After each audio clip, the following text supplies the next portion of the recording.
अस्सलाम वालेकुम मेरे भाइयों।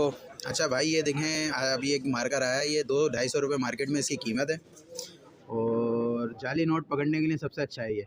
अब इसके ऊपर आप प्रैक्टिकल भी करके दिखा देते हैं ताकि दुकानदारों को पता भी चल जाएगा और जितने भी अहबाब हैं दोस्त यार हैं उनको भी पता लग जाएगा। भाई मार्कर मांगे, ये देखें भाई, ये जो असली असली नोट होगा उसके ऊपर येलो करें, येलो कलर आ जाएगा। ये देखें येलो कलर आ जाएगा और जो नकली होगा जैसे ये दूसरा 5000 का नकली नोट है हमारे इस पर ये ब्लैक हो जाएगा। ये देखें ये किसी भी साइड से किसी नोट की किसी भी एतराफ़ में कहीं भी मारेंगे तो ये जैसे अभी हमने पहले प्रैक्टिकल किया था ब्लैक कलर का ये हुआ है। ये देखिए ये जाली नोट होगा, ये ब्लैक हो जाएगा।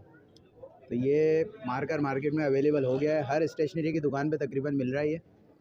तो ये जाली नोट पकड़ने का 1000 वाला हो, 500 वाला हो या फिर 5000 वाला हो, उस पर आप ये मार्कर रखें अपने पास और चेक कर लें बआसानी। ये मार्कर है भाई।